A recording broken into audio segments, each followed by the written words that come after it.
Selamat berjumpa kembali di channel dalam renungan mingguan atau Remi Bina Muda PPGT Klasisi Kutai Timur edisi 4 sampai 10 Juli 2021. Saudara-saudara pemirsa, sebelum kita membaca firman Tuhan, mari kita berdoa. Bapa di sorga, saat ini Tuhan kami mau mendengarkan firman-Mu. Engkau berkati dan kuatkan kami. Hanya kami tahu kuasa-Mu yang melindungi kami sehingga firman-Mu dapat kami fungsikan, dapat kami pahami dan mengerti dalam perjalanan karir hidup kami. Secara khusus bagi kami generasi muda-Mu. Di dalam Kristus kami memohon. Amin. Saudara-saudara, firman Tuhan yang akan kita baca pada saat ini adalah dari Surat Rasul Paulus yang kedua kepada jemaat yang ada di Korintus pasal 12 ayat 1 sampai pada ayat yang ke 10. Kedua Korintus pasal 12 ayat 1 sampai pada ayat yang ke 10. Aku harus bermegah sekalipun memang hal ini tidak ada faedahnya. Namun demikian aku tidak memberitakan penglihatan-penglihatan dan menyatakan penyataan-penyataan yang kuterima dari Tuhan. Aku tahu tentang seorang Kristen 14 tahun yang lampau. Entah di mana tubuh aku tidak tahu. Entah di luar tubuh aku tidak tahu. Allah yang mengetahuinya. Orang itu tiba-tiba diangkat ke tingkat yang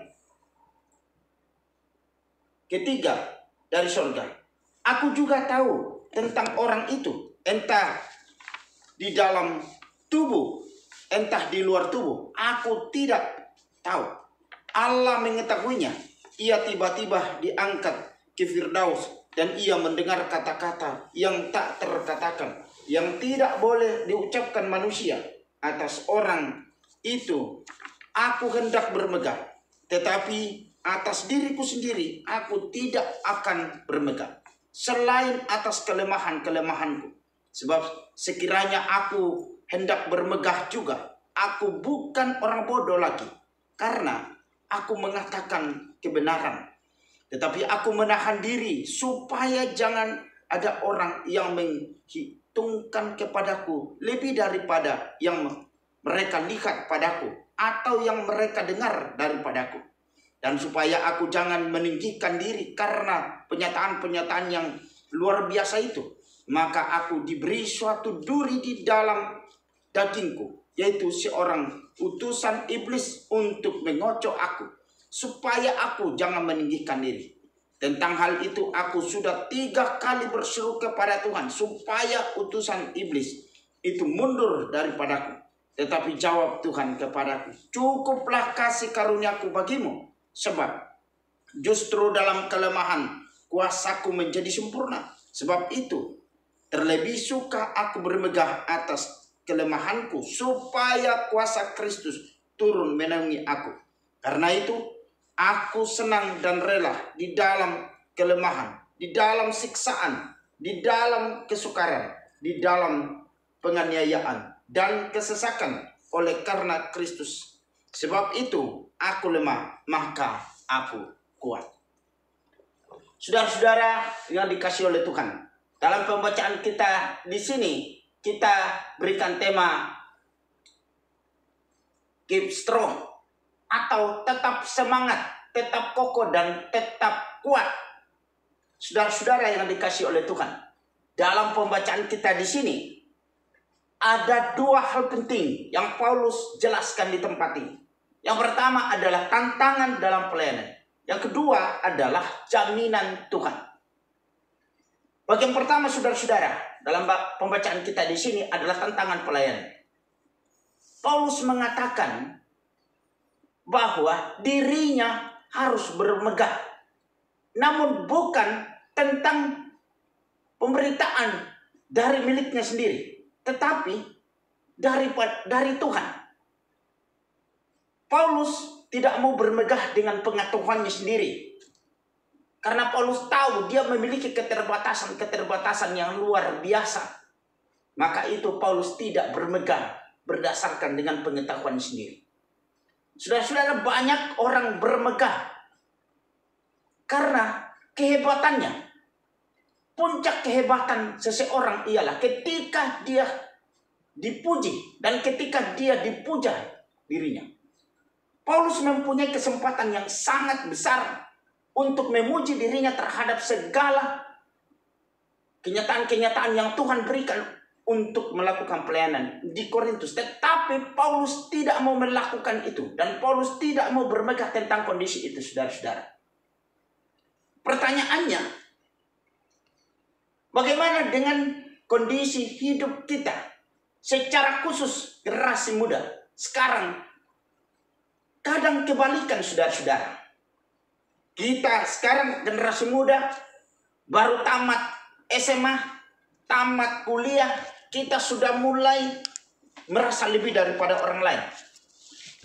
Kita sudah mulai gengsi, tidak mau untuk bekerja di tempat-tempat yang kotor. Kita selalu katakan, oh saya ini kan sarjana gitu. Iya betul, kamu sarjana, tetapi harus kamu tahu bahwa banyak sarjana yang sarjana tidur, sarjana nganggur, sarjana banyak yang tergantung kepada orang tua. Maka itu saudara-saudara, jangan pernah merasa lebih dan jangan pernah merasa angkuh. Tetaplah rendah hati dalam melakukan segala sesuatu, saudara-saudara. Yang kedua, saudara-saudara, adalah daging, duri dalam daging. Kata duri, saudara-saudara, dapat diartikan sebagai kiasan maupun harafiah. Kita dapat melihatnya sebagai godaan rohani, godaan hawa nafsu, dan lain-lain. Tentang Paulus katakan bahwa duri yang ada di dalam diri Paulus itu adalah Tuhan mengizinkan terjadi dalam diri Paulus. Karena Paulus merasa bahwa dengan duri itu dia lebih semangat untuk melakukan pelayanan. Saudara-saudara yang dikasihi oleh Tuhan, pertanyaannya ialah bagaimana dengan kita? Secara khusus dunia generasi muda. Sekarang apakah kita sadar bahwa ada juga duri yang Tuhan izinkan menusuk dalam hidup kita? Secara khusus saudara-saudara, dalam karya kita, secara khusus dalam pekerjaan kita. Bahwa kita merasa bahwa kita rindu untuk pekerjaan itu secepat mungkin kita dapatkan. Tapi ternyata ada duri di situ. Setiap saat kita melamar di pekerjaan-pekerjaan dimanapun, kadang susah kita lulus. Dalam pendidikan saudara-saudara, target kita, target orang tua kita cepat selesai. Tapi ternyata kita susah karena apalagi sekarang ini saudara-saudara. Dalam masa-masa COVID-19 itu kita belajar melalui virtual. Kadang kita tidak mampu mengalami kondisi kesetiaan dan kerendahan hati untuk tabah dalam soal itu. Yang berikut saudara-saudara, dalam pergaulan kita. Kadang kita dalam pergaulan kita katakan kita bisa mendapat saudara-saudara kita bergaul yang baik, yang dengar-dengar, tapi ternyata toh kita berhadapan dengan saudara-saudara kita yang masih dalam kondisi-kondisi yang brutal. Kita juga kadang kita mengatakan bahwa kita mau pacaran, ketemu dengan yang cantik, ketemu dengan sudah kerja, tapi ternyata kita ketemu dengan tidak sesuai dengan apa yang kita kehendaki. Maka itu saudara-saudara, itulah sebabnya sekarang banyak generasi muda yang banyak yang jomblo. Karena apa? Terlalu banyak milih-milih gitu. Jadi jangan heran kalau sekarang banyak yang jomblo. Yang terakhir saudara-saudara dalam dunia pelayanan kita. Kita berharap bahwa dengan pelayanan Kita bisa dipuji, kita dengan lancar melakukan pelayanan, tidak ada kritikan. Tapi ternyata apa yang terjadi saudara-saudara? Dalam pelayanan kita banyak kritikan, banyak tantangan, banyak hambatan. Sehingga itu membuat kita kadang tidak mampu untuk melanjutkan pelayanan itu. Itulah duri-duri yang ada dalam karya-karya kita saudara-saudara. Pertanyaannya yang penting ialah bagaimana kita menghadapi tantangan itu. Saudara-saudara, dalam bagian yang kedua, jaminan Tuhan. Dalam bagian yang kedua di sini, Paulus melihat bahwa dalam kondisi-kondisi yang dijalaninya, duri yang ada dalam diri Paulus berupaya untuk berdoa. Bagaimana sedapat mungkin itu duri yang ada di dalam sebagai utusan iblis. Bagaimana Paulus menyingkirkan dan meminta kepada Tuhan, bisakah duri ini kau cabut dalam diriku Tuhan. Tetapi Tuhan terus tidak setuju. Dan Tuhan mengatakan, justru dalam kelemahan itulah kau bisa kokoh. Saudara-saudara, Paulus melihat bahwa lewat duri itu dia bisa mengintrospeksi dirinya. Lewat duri itu dia bisa tahu bahwa ternyata aku ini tidak mampu, aku ini tidak punya daya gitu. Maka dengan duri yang ada pada dirinya, dia mengintrospeksi diri dan mau untuk mengubah diri untuk lebih semangat, lebih kokoh. Dan lewat duri itu dia lebih semangat untuk melakukan pelayanan kepada Tuhan. Saudara-saudara yang dikasihi oleh Tuhan, bagaimana dengan kita? Paulus mengatakan ketika dia berdoa kepada Tuhan, ada jaminan yang Tuhan berikan. Untuk itu Paulus mengatakan dalam ayat yang ke-10, aku lemah tetapi aku kuat. Artinya apa saudara-saudara? Petrus dalam kelemahannya,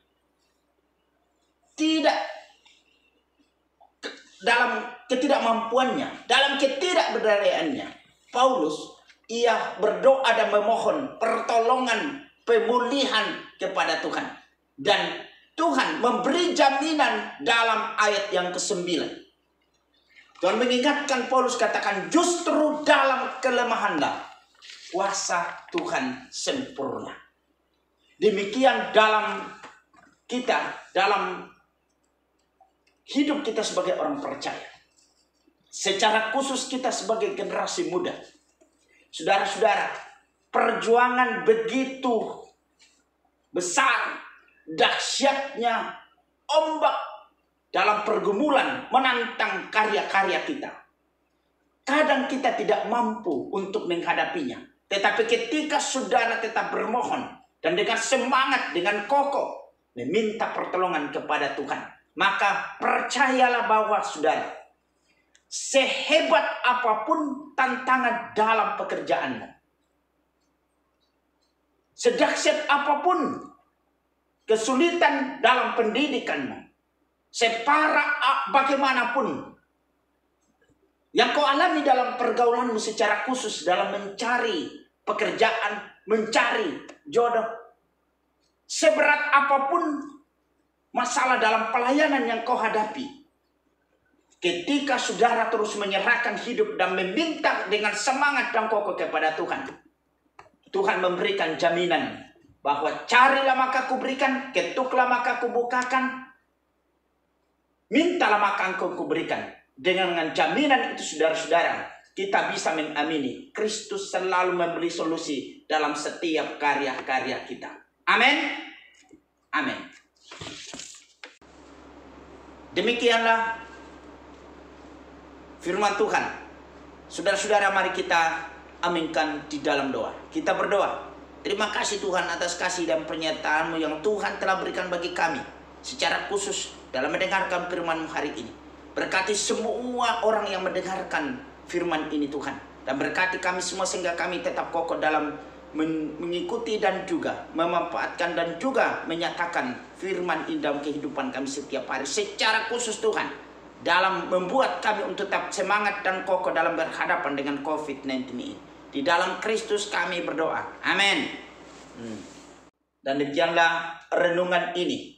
Semoga bermanfaat bagi saudara-saudara di mana saja saudara-saudara berada. Tuhan Yesus memberkati. Shalom.